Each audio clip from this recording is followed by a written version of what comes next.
All right, let's get into it. Today we're talking about something really complex, the ongoing struggle for Tibet's very soul. We're going to look at its incredible history, what's happening on the ground right now, and the huge questions that hang over its future. So it all really boils down to this one single question. How does a culture, a whole civilization, keep its identity when it's facing total integration? You see, this isn't just about politics or drawing lines on a map. We're talking about the very survival of a unique way of life. Okay, Section 1, An Ancient Empire's Legacy. We're digging into Tibet's deep historical roots here. And you know, to really get what's at stake today, you absolutely have to rewind the clock. Way before all the modern headlines and political debates, Tibet was its own thing, a powerful and independent nation.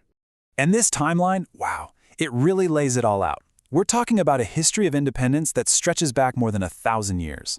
Think about it. From the 7th to the 9th century, the Tibetan Empire wasn't just some small kingdom. It was a huge military and cultural power, even controlling parts of the legendary Silk Road. But here's the really fascinating part. Even after that empire faded, Tibet didn't just get swallowed up by its neighbors. Nope. It developed this completely unique system, a theocracy, where the Dalai Lama was both the spiritual and the political leader. This is so key. It wasn't just a province or a region. It was a nation governing itself. All right, let's move on to Section 2, the Great Turning Point. This is really about the seismic shift that redefined the nation. Because that long history of independence, well, it came to a crashing halt in the mid-20th century. This is the moment the modern story, the modern conflict, really kicks off. And it all hinges on this one year, 1951. This is the absolute pivot point. After an invasion in 1950, the People's Republic of China made it official and annexed Tibet. Just like that, its political status was changed forever, and the stage was set for the decades of struggle that followed. And what happened next was this. Well, it was a collision of two completely opposite goals. You had China's goal on one side, total integration into the new Chinese state.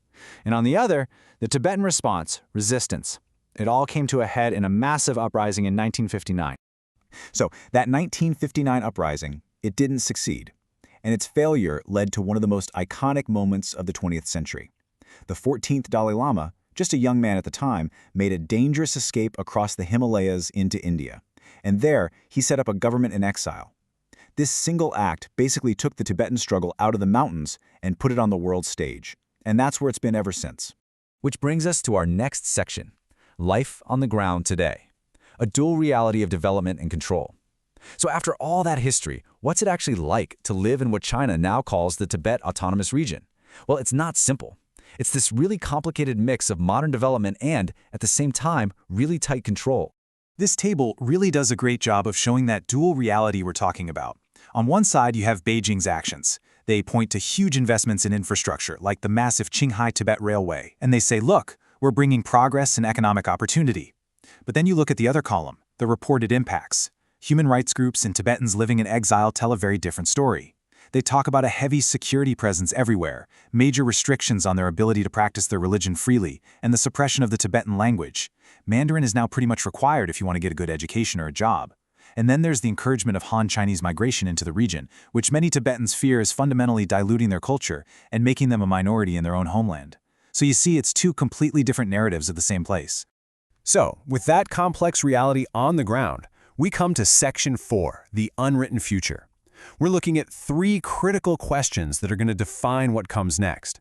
Because honestly, nobody knows for sure how this is going to play out. The path forward is anything but clear, and it really revolves around a few key flashpoints. Now, before we get to those flashpoints, you have to understand this key idea, the middle path approach. This is the official policy of the Tibetan government in exile, and it's super important to get this right. It is not a call for total independence. They aren't trying to break away and form a new country. Instead, what they're asking for is genuine autonomy within China. So what does that actually mean? Well, it means Tibetans would get to run their own internal affairs, things like education, religion, culture, and protecting their environment. Meanwhile, China would still be in charge of the big stuff, like defense and foreign policy. It's a compromise, a middle path. Okay, so with that middle path idea in mind, here are the 3 huge conflicts on the horizon. First, probably the biggest one, the Dalai Lama succession. When the time comes, who gets to choose the 15th Dalai Lama? Will it be based on centuries of Tibetan tradition, or will Beijing step in and appoint their own? Second, there's the ongoing battle for cultural survival itself. Can Tibetan Buddhism and the Tibetan language actually survive these intense pressures of modernization and assimilation? And finally, the massive political question, is that middle path we just talked about even possible? Or is this standoff just going to continue indefinitely? You know, when you strip everything else away, all the international politics and the headlines, you get to the core of it. And this quote really hits the nail on the head. The core challenge is preserving Tibetan Buddhism, language, and a traditional way of life amid rapid modernization and assimilation. It's fundamentally a fight for identity. It's a struggle to keep a unique, ancient culture from just disappearing in the 21st century.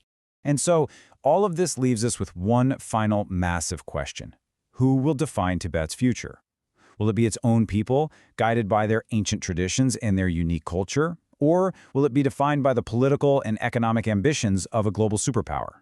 Honestly, the answer to that question is still being written. It's truly one of the great unresolved stories of our time.